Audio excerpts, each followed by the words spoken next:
Hello everyone, this is Innocent Nafis, and in this video I am going to show you that how can you create awesome or powerful designs for your slides or presentations. So let's begin this video. Make sure you have subscribed to my channel and press the bell icon. तो guys सबसे पहले आपने power point को open कर लेना है। जैसे कि आपने पावर पॉइंट को ओपन करने के बाद ब्लैंक प्रेजेंटेशन को आपने ओपन करना है। ब्लैंक प्रेजेंटेशन का आपने थोड़ा सा लेआउट चेंज करने के लिए देखें हमारे पास लेआउट की हमारे पास ऑप्शन है। यहाँ से आपने लेआउट को ब्लैंक कर लेना है। ठीक है, यहाँ से आपने लेआउट को ब्लैंक कर लेना है ताकि आप क्लियरली इस पर ड्राइंग कर सकें और अपना डिज़ाइन जो है वो अच्छी तरह क्रिएट कर सकें। इसके बाद आपने फॉर्मेट बैकग्राउंड की जो ऑप्शन है वो राइट क्लिक करने के बाद यहाँ से निकाल लेनी है। फॉर्मेट बैकग्राउंड पर आपने क्लिक करनी है और यहाँ से इसको कर देना है सॉलिड कलर फिल कर देना है। ठीक है, सॉलिड फिल करने के लिए आपने यहाँ पे आना है और यहाँ पे जो आपका फिल का एक छोटा सा डब्बा बना हुआ है, बॉक्स बना हुआ है, उस पर आपने जाके इसमें कलर फिल कर देना है कुछ इस तरह का। ठीक है, आपने थोड़ा सा ब्लैक टाइप का कुछ या डार्क कलर कोई भी आपने यहाँ पे फिल कर देना है। अब आपने यहाँ से एक रेक्टेंगल को ले लेना है जो कि हमारे पास ड्राइंग में मौजूद है। यहाँ से इस रेक्टेंगल शेप को आपने लेके इस तमाम जो आपकी बैकग्राउंड है इस पर आपने उसको बना देना है, इसको ड्रा कर देना है अपनी रेक्टेंगल को, जिस तरह के मैंने इसको कर दिया। इसके बाद आपने यहाँ से शेप आउटलाइन जो है इसको ख़त्म कर देना है। शेप आउटलाइन को नो आउटलाइन कर दिया। ठीक है, इसके बाद आपने इस पर उसी तरह फॉर्मेट शेप जो हमारे पास बना हुआ है, राइट क्लिक करने के बाद फॉर्मेट शेप पर हमारे पास क्लिक करनी है आपने। और जैसे ही आप क्लिक करेंगे तो हमारे पास साइड पे एक जो है वो स्ट्रिप बन जाएगी, एक थोड़ा सा एक पैनल आ जाएगा। यहाँ से हमारे पास देखें पिक्चर एंड टेक्सचर फिल लिखा हुआ है। पहले हमने सॉलिड कलर फिल किया था, इसमें हम पिक्चर फिल करेंगे। ठीक, तो गाइस जैसे ही आप पिक्चर फिल पर क्लिक करते हैं तो हमारे पास देखें कि एक पिक्चर जो है वो यहाँ पे फिल हो गई है। आपने यहाँ से इंसर्ट करनी है अपनी पसंद की कोई भी पिक्चर। यहाँ से आपने पिक्चर सोर्स पर लिखा हुआ है इंसर्ट, यहाँ पे आपने फ्रॉम अ फाइल पर क्लिक करनी है ताकि आप अपने कंप्यूटर से कोई भी जो फाइल है वो पिक कर सकें। तो गाइस इसके बाद आपने डाउनलोड की हुई फाइल या कोई भी अपनी फाइल जो है उसको पिक कर लेना है और इसमें करवा देना है सिंपली इंसर्ट। तो हमारे पास ये एक तस्वीर जो है वो सामने आ गई है। इसकी हमने ट्रांसपेरेंसी जो है वो कम कर लेनी है, यानी कि ये हमारी जो पिक है थोड़ा सा कम नज़र आए, ये सिर्फ बैकग्राउंड पे वाज़िया हो, बैकग्राउंड पे ही नज़र आए और ताकि ये फ्रंट लैंड पे नज़र ना आए। इसको आपने क्या करना है कि ट्रांसपेरेंसी यहाँ पे लिखा हुआ है इसको आपने 95% कर देना है। यहाँ पे देखें मैंने 95% कर दिया तो ये बिल्कुल हल्की हल्की दिखनी शुरू हो गई है और ये एक बैकग्राउंड के तौर पर हमारे पास वर्क करेगी जो कि हमारे टेक्स्ट के बैक पे आएगा।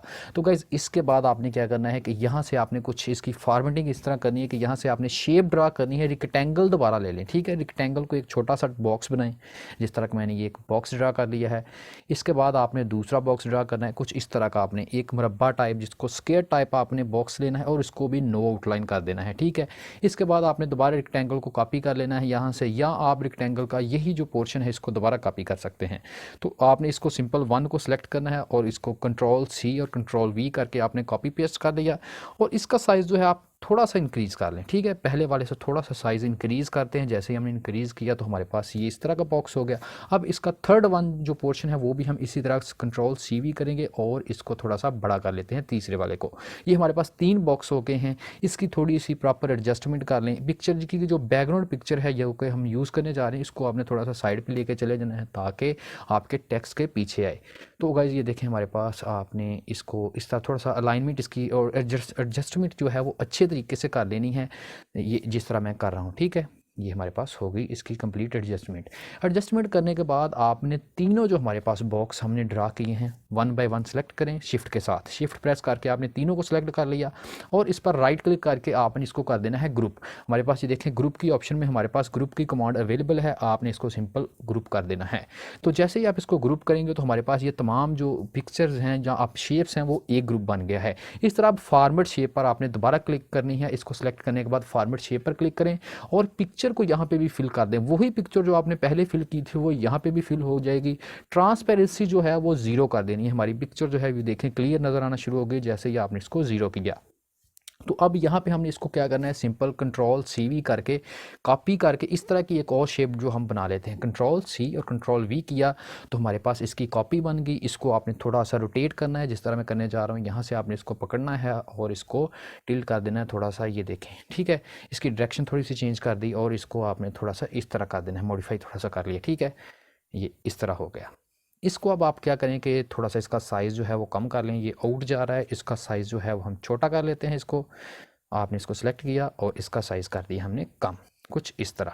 तो ये देखें हमारी जो पिक्चर है इसमें भी वही पिक है, तो आप यहाँ पे पिक अपनी चेंज कर सकते हैं अगर आप यहाँ पे चाहें। तो मैं वही डिज़ाइन में यूज़ करूँगा। आपने इसको थोड़ा सा इंक्रीज़ किया, आपने एडजस्ट करना है कि ये एक दूसरे को टच थोड़ा थोड़ा सा सिर्फ करें। ये देखें हमारे पास सेंटर में टच हो रहे हैं बिल्कुल, आपने थोड़ा सा डिफरेंस भी रखना है, ठीक है। तो ये हमारे पास अब एक कंप्लीट है। इसमें हमारे पास दो जो हमारे पास बन गए हैं हमारे पास ग्रुप। इसके बाद आपने ये जैसे इस पर क्लिक की तो हमारे पास ये ऑप्शन फॉर्मेट पिक्चर की ऑप्शन में हमारे पास ये देखें शेप की ऑप्शन बनी हुई है, शेप की। ये हमारे पास फिल वाली, इसके बाद शेप वाली, इसके बाद 3D फॉर्मेट नीचे लिखा हुआ है 3D फॉर्मेट। यहाँ पे आपने यहाँ पे विथ लिखी है, टॉप लेवल में आपने क्या करना है कि विथ इसकी 17 कर देनी है, यानी कि 17 कर देनी है। और यहाँ पे आपने इसको कर देना है हाइट जो है वो 12 कर देनी है, ठीक है। जिस तरह मैंने ये कर दी, टॉप लेवल की भी आपने ऐसे ही करनी है और बॉटम लेवल की भी आपने यही आपने वैल्यू दे देनी है 17। और इसके बाद आपने यहाँ पे 12 आपने हाइट इसकी कर देनी है, 17 इसकी करें विथ और 12 इसकी हाइट करें, ठीक है। इसको थोड़ा चेंज कर लेते हैं। यहाँ से आपने इसको 17 किया और वो सेम ही हमारी टॉप लेवल और बॉटम लेवल की वैल्यूज़ जो हैं वो सेम हो गई। अब ये हमारे पास 3D इफेक्ट क्रिएट करेगा। आपने यहाँ जो नीचे ऑप्शन है डेप्थ के नीचे कंट्रोल की ऑप्शन है, इसको आपने क्या करना है कि ये इसको 6 पे एडजस्ट कर लेना है। हमारी जो लाइनिंग है, आउटलाइन जिसको हम कह सकते हैं कि आउटलाइन की तरह के पास हमारे पास ये एक शेप ड्रा हो जाएगी। ये हमारे पास देखें कि इसका इफेक्ट जो है वो हमारे पास मौजूद है स्क्रीन पर। इसको आपने 6 पर सेट कर देना है, कंट्रोल जो लिखा हुआ है, ठीक है। तो आपने इस पिक्चर के लिए और दूसरी जो आपने ग्रुप बनाया था उसके लिए भी आपने ऐसे ही करना जो कॉपी किया था आपने, ठीक है। 17 12 और यहाँ पे दोबारा 17 और दोबारा 12 और उसको कंट्रोल जो है उसको आपने कर देना है 12 6 पे सेट कर देना, ठीक है। ये हमारे पास जो वैल्यूज़ थी इससे आपका जो एक स्केयर है ये 3D टाइप जो हमारे पास फील होना शुरू हो चुका है।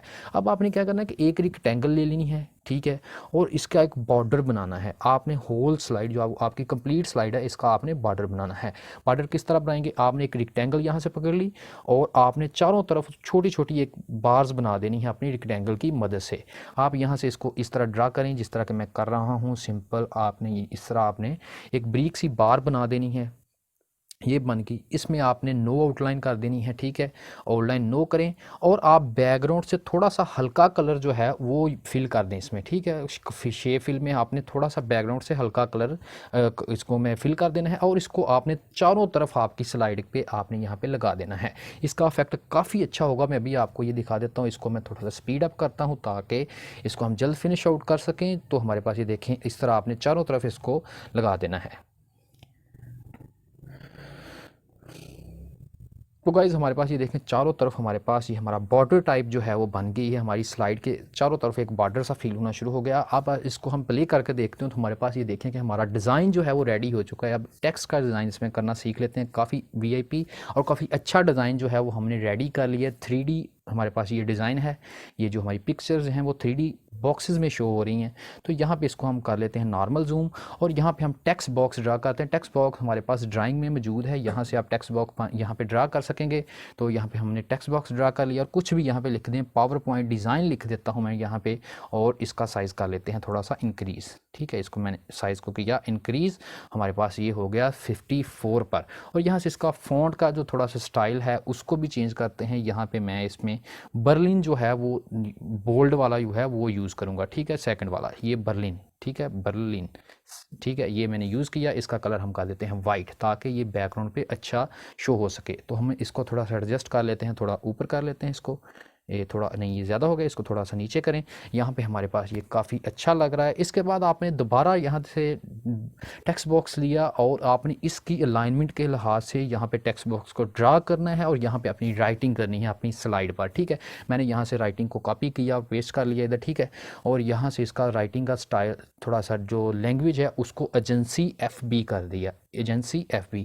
और इसका साइज़ जो है वो मैंने इंक्रीज़ कर दिया है। देखें साइज़ भी इंक्रीज़ कर दिया है, 32 साइज़ हो गया है। इसकी आपने अलाइनमेंट जो है वो जस्टिफाई कर देनी है, यानी कि फुल फोर्स्ड कर देनी है। तो हमारे पास ये देखें बहुत अच्छा व्यू हमारे पास ये मिलेगा। आप इसका साइज़ भी इंक्रीज़ कर सकते हैं लेकिन ये दूसरी लाइन पे जा रहा है इसलिए इसको रहने देते हैं। आपने जो आपने टेक्स्ट कॉपी किया या दोबारा लिखा है इसको आपने भी इसका भी कलर वाइट कर देना है। तो हमारे पास देखें कि कितनी खूबसूरत हमारे पास एक स्लाइड जो है वो हमने रेडी कर ली है। इसको मैं अभी प्ले करके दिखा देता हूँ आपकी फुल स्क्रीन पे। तो F5 किया तो हमारे पास फुल स्क्रीन पे देखें कि कितनी वीआईपी और कितना ही अच्छा डिज़ाइन जो है वो हमने सिर्फ 10 मिनट में क्रिएट कर लिया है।